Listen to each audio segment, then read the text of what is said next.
Binigyan ako. Pwede ba namang hindi nila ako bigyan? Hindi magbabakasyon ka. Oo. Sa buong pagtuturo mo yata, ngayon ka pa lamang makapagbabakasyon. Ikalawa na ito, Ana. Noong mamatay ama ng mga bata, saka ngayon. Kung pwede akong hindi pumasok kahit ilang buwan pa siguro. Kahit 1 taon pa. Biro mo namang mahigit na 20 taon ka na yata nagtuturo. Ang dalaga ka pa, di ba? Baka pwede ka nang magretiro. Pwede. Optional retirement. Pero sayang naman kung hindi ko tatapusin ang aking serbisyo. Hindi ako papasok hanggat hindi pa gumagaling sa Aida. Agay, kaya ko naman siyang alagaan. Ano nga palang sabi sa eskwela? Siguro'y alam nila. Alam. Pero ano ba namang maaasama sa mga walang prinsipyong tao? Sinabi mong tuloy rin ng demanda. Bakit hindi kayo tutuloy? Kahit ano pang sabihin nila. Nakapag-aral si Aida doon? Kilala siguro nila? Ano sa akin kung mayor ang kalaban ko? Mayor? Ngayon ba't mayor siya ay libre na ang kanyang anak? Ganyan din ang sabi sa kabila. Noong taga-GSIS, wala raw mangyayari. Iba raw ang malakas. Ang nasa poder, baka nga raw, lalo pa tayong perwisyuhin. Mga walang prinsipyo. Yung sa amin, mga bagong tapos ng kolehiyo. Ang babata. Mabuti pa yung assistant principal namin. Matapang. Lumalaban. Tinawag niya ako. Tinanong nga, ang sabi, ituloy mo, Mrs. Calderon. You should really teach those people a lesson. Sabi mo nga rin hindi, lumala. Sobrang lang talaga yan. Di kayong talaga kailangan dyan. Mahal talaga ni Tony ang kapatid, ano? Oo. Nasabi lang ni Idol na si Silo ay nilipat na niya ang study lang.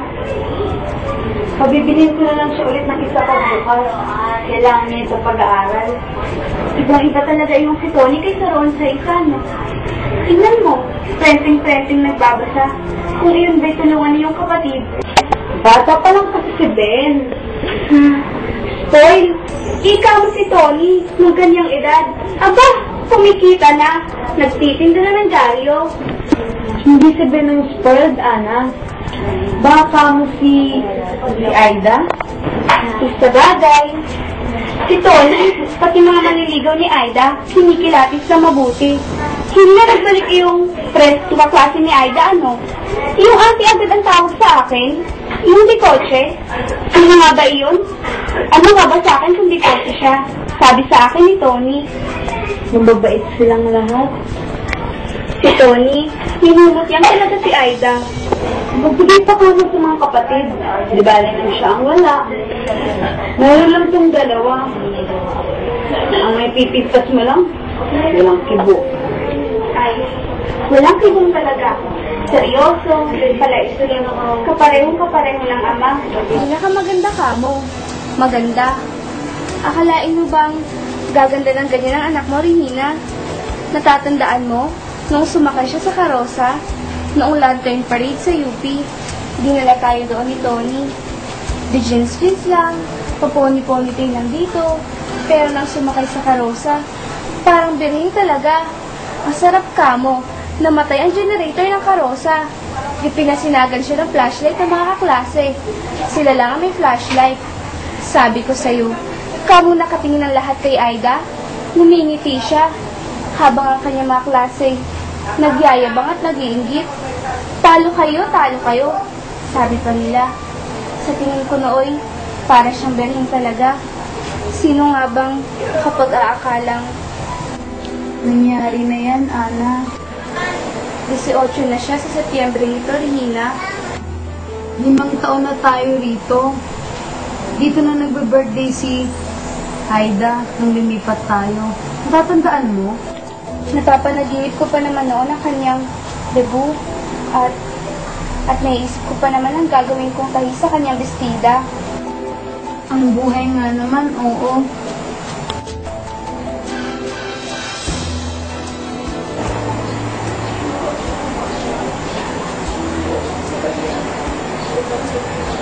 Mabuti pa siguro hindi tayo nakaalis sa gagalang ha, Regina? Siguro kung hindi tayo lumipat dito, Sino makakalam na rito siya magkakaganyan? Bakante ngayon ang itaas ng bahay roon. Hindi ba dahil sa mga bata kung bakit tayo umalis doon? Gusto mo rin maalis doon nung lumalaki na ang mga bata? Nang malapit pati sila sa eskwela. Naisip kong mangutang. Ipatayo ng apartment. Nga lang, malayo sila roon. Hindi ba't mas nagustuhan nila rito? Oo nga, Regina, pero Dahil sa pagtanda natin, wala na tayong makasama. Pati na rin ang ating mga magulang. Naisip kong maaari na tayo rito. May apat tayo na pinto. Tamang-tama na tayo rito, kako. Magkaasawa man kako yung mga bata, magkaanak man sila. Ay hindi tayo magkakalayo-layo. Tigi-tigisa sila ng pinto, at yung isang pinto ay sa ating dalawa. Ganyan naisip ko noon, Ana. ewan ko, Regina.